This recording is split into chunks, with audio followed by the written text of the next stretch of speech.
It's another day of me facing these charts. But let me tell you something here. You see these charts, they have dealt with my ass. Like occasion after occasion after occasion. Have you ever just sat down and wondered like why is the charts so chaotic? And then you as the trader, what you have to do is find order in that chaos. That's what you do for a living.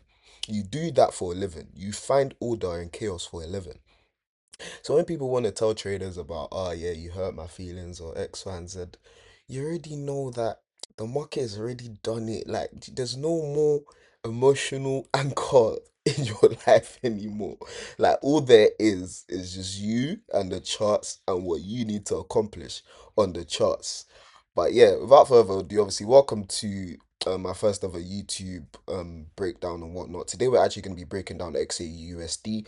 We're going to be seeing what XAUUSD is going to do over the next couple of months, moving in towards 2026.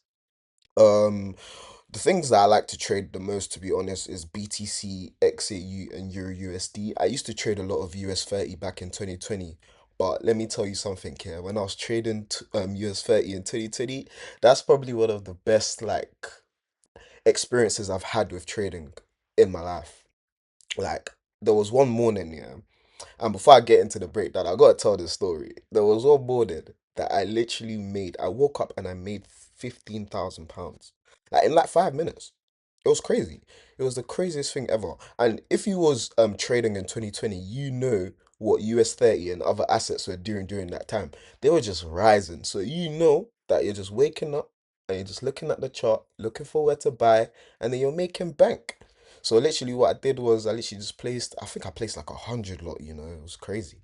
Like I placed like 100 lots on US 30 and then literally within 5 minutes I just saw 15K and I just exited. I think I made a withdrawal, went to go do some shopping and whatnot. It was actually a great time still. But let's get into the chart breakdown because I know that's what you guys are here for today. We're going to be breaking down XAU USD. We might dive into a little bit of Euro USD and we'll see how things go from there. But without further ado, let's get into it. So you guys can see the chart right now. You can see the chart. You can see XAU. If you look at XAU from let's say August 2025. So from August, literally just 2 months ago, because now we're in October. So from August all the way through to October, gold has risen. And let's actually get the exact number. Yeah, gold has risen over 500 pips. Don't you find that insane? Like it's risen over 500 points. So if you got a trade from August all the way through up to now on a one lot, you literally could have made £50,000. Could make £50,000 on this trade. But obviously, we're not gonna reminisce and sit down on what could have happened and what we could have done. We're actually gonna look into what we can do from this point in time in order to profit off the market. So when I start an analysis, the first thing I actually do is go into the monthly time frame. You always got to look at higher time frames in order to get a stronger bias for your lower time frame. So you use higher time frames for your bias, and then you use lower time frames for your entry points. The reason as to why this is because higher time frame levels are a lot more stronger and are respected more than lower time frame levels. So if you see prices approaching a high time frame level of demand or a high time frame level of supply, you know that those levels are a lot more stronger and they'll probably have a greater reaction than approaching them on lower time frames. So the first thing you want to do when analyzing XAUUSD, obviously right now you can see that there's been a massive increase in price over the last 3 years. It's actually been insane. Literally from $1,620 per ounce to $3,853 per ounce.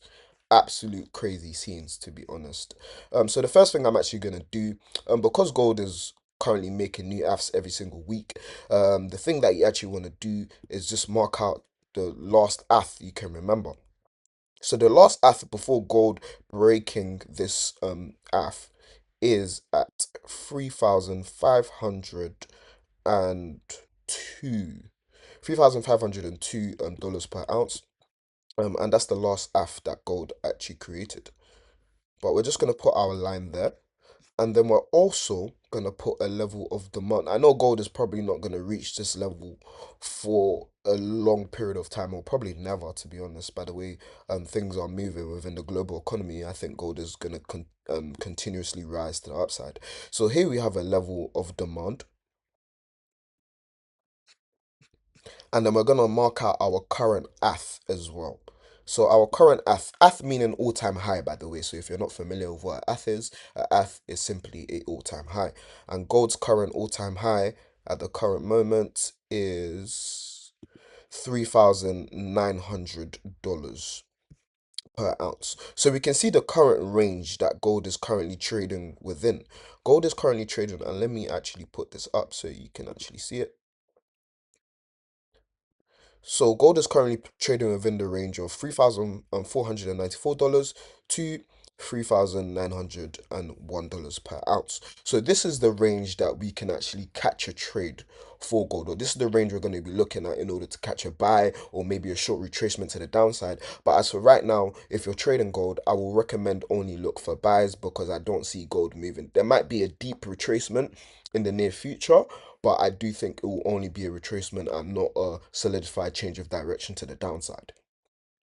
So after looking at the monthly time frame, we've marked out the current levels that are relevant to gold, which is the ATH and the previous ATH, and then we can see this fair value gap within this monthly candlestick, and I do think gold is going to retrace deeper into it before then moving up. So looking at the weekly time frame, we can get more of a clearer picture as to what is happening. So we can see that this is a reaccumulation right here on the weekly time frame. We can see it's a reaccumulation. And obviously it can be other people might call it a wedge, but obviously if you're using a reaccumulation, that just means you're looking into it with a little bit more detail and get a bit more refined entry so you can actually profit off the market. So we can see that gold broke out of this reaccumulation and has now formed a new leg to the upside. And that's all I currently see on the weekly time frame. So we can see that gold has actually moved from this point of external liquidity and has created a new point of external liquidity. So we can almost say that gold is most likely going to pull back to the downside, probably to the zone right here, because I do see this imbalance right here on the weekly time frame, and it even aligns with our current our previous AF. It aligns with that level, so that's two confirmations that gold might come to this level and sit around here so that it can actually continue up. I do want to see this retracement. I definitely do want to see this retracement in the coming weeks or the coming months and whatnot. Reason being is because once we kind of get a clean retracement and we can see that price is actually accumulating at a certain level or reaccumulating at a certain level, then we can know that, all right, cool, we can actually start to look for potential buys within XAU. But for right now, I would say, yeah, definitely waiting for price to kind of retrace before I take any trades on XAUUSD. So looking at the daily time frame, we can see this build up of internal liquidity. And I'm just going to mark out the points of internal liquidity so you can see them. So that's a point of internal liquidity. And we're actually just going to mark it out for you. We're going to put internal liquidity as INT, LQ, just to kind of make things a bit more quick. So that's internal liquidity right there. And then we also have another point of internal liquidity right here.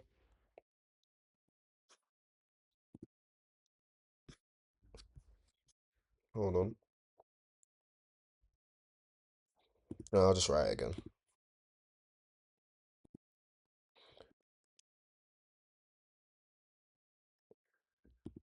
Yes, so that's internal liquidity here, and then the final point of internal liquidity that I would actually say that gold may move into is this point right here.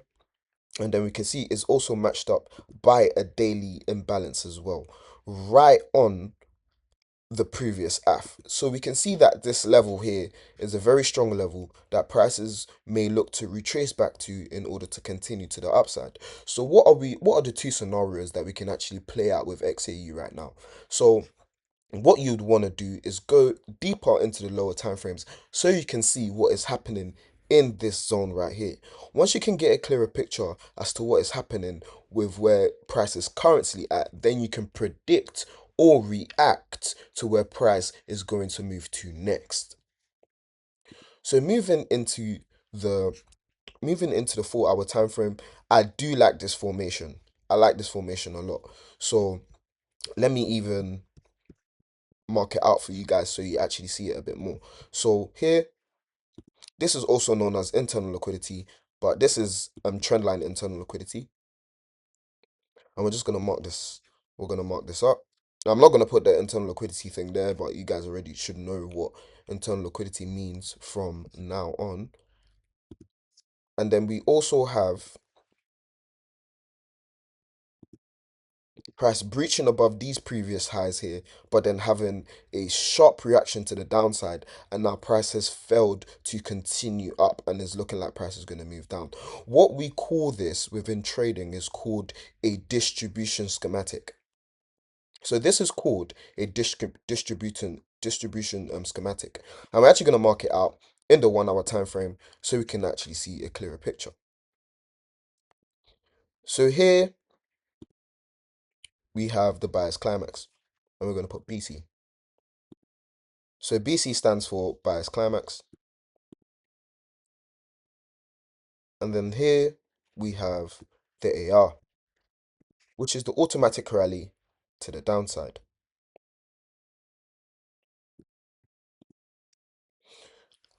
And then what I'm gonna mark out here, because it's definitely is that. So we can see price actually wicked above the bias climax and then actually formed a up thrust. So we're gonna mark this out as a up thrust. I'll put that as UT. And then we can see this buildup of internal liquidity within the Wyckoff range, within the distribution range. We can see that there's this buildup of liquidity down here.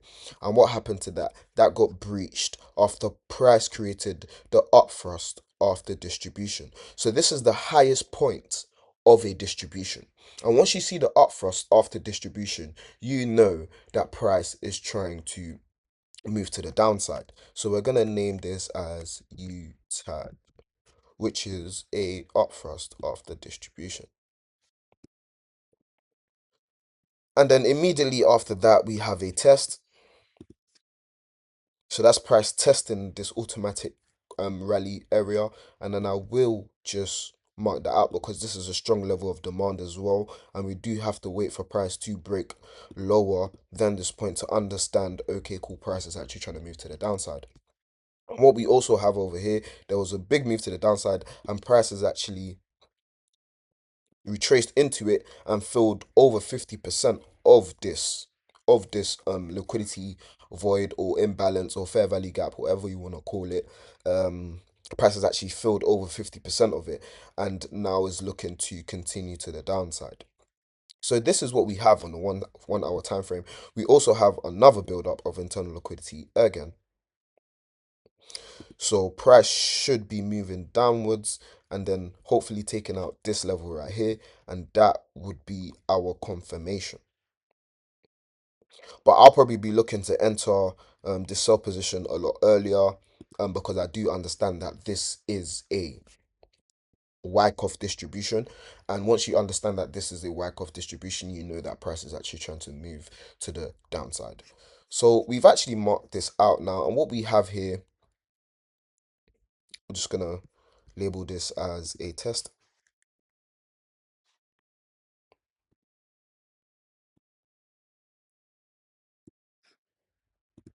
And then now we have our last points of supply. So we have a last point of supply right here. And we'll just put LPS.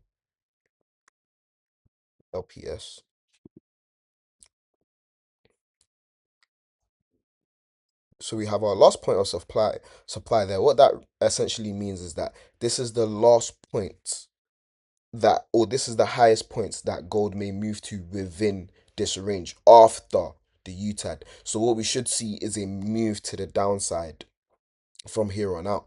And if we actually go deeper into the time frames, just to see a clearer picture of where we can actually get entry from. So on the lower time frames, you can see that there's even a mini distribution within the distribution range, and I'm going to highlight that for you guys. So this is a mini distribution, and this is another confirmation that price is actually trying to move to the downside. So essentially what can happen from here is that you can look to take sell entries. Mm. And where will you be targeting for these sell entries? Sorry, pardon me, guys. While you be targeting for these sell entries, you'll be targeting the last points of supply, and you can see that that's the UTAD right there. That's the buying climax right there. This is the up thrust action right here. We also have a sign of weakness over here. Um, so what that means, once you see the sign of weakness, then you know that price is actually trying to move to the downside. And then what we can do is go deeper into the 1 minute time frame just to get a clearer picture. So on the 1 minute time frame, I do love the way this looks. We can see that this is a last point of supply right here. And then we also have a sign of weakness here. But then we also have this buildup of internal liquidity. Some of it has been breached already, but what has happened is that price has left this particular area right there. So I do think price is going to come below, maybe to this point right over here, because that's another 1 minute that's a 1 minute imbalance. So price may look to bounce after taking this internal liquidity. It might bounce off this area and then retrace and then continue to the downside all the way through to actually take out this level that we're seeing right here. So what am I saying from here? What I'm saying is that we have the opportunity to catch some sell trades on XAUSD. Entry can be around now. Entry can be around now, to be honest, because we did catch it at a very, very good time. So what you will do is you place your entry right here. I would say to be safe for beginner traders, you can place your stop loss above this UTAD right here, or you can just put it above the last point of supply. It just depends on how wide you want your stop loss to be. And what you can do is place your take profit here. So that can be TP1. And then you also have another TP here, which can be TP2. Let me just mark that up for you guys so you guys can see. So that line that I just drew will be TP2. And then last but not least, you have TP3 right here. Um, and if you catch the whole move on this trade, that is about 400 and no, not 430 pips, sorry. Yeah, it's about 400 pips to be honest. Yeah. So it's about 400 pips that you'll catch on the sell side on gold. And if you go into the high time frames, you can see how this will map out. So literally what we're gonna have is this breach of internal liquidity right here that's been built up by this formation of high lower high higher low, sorry, then higher high. Then what's gonna happen is that price is actually gonna breach this and make its way to the downside. um and as we can see right now, gold is actually dropping into the zone as we said. What we're gonna do is actually do another video to review this trade and see how it went, if it hit stop loss, if it hit take profit and whatnot. But this is almost a breakdown for the next couple of weeks on XAU. You should now know that okay, cool, XAU is actually distributing on higher time frames, so that means that price may be moving to the downside for the short term. Move it to the downside for the short term so that we can potentially catch moves for sells. But yeah, I hope you guys have actually enjoyed this video. I hope you've enjoyed this video. You're gonna get a lot more videos like this from me, to be honest. I'm gonna try to do this one time every single week and then up the consistency from there. But I do hope you guys have gained some valuable knowledge. And guess what? Don't let the charts defeat you, man. Don't let the charts get to you. Don't let the charts defeat you. You are in control once you conquer yourself. you are actually in control once you conquer yourself. Because it's not the chart, it's not the analysis, it's not any of these things. You know what to do. You just need to train yourself to do it effectively so you can make effective profit. But with that being said, it's been OPM, and I hope you enjoyed this OPM trade breakdown. Catch you on the next one. Thank you, guys.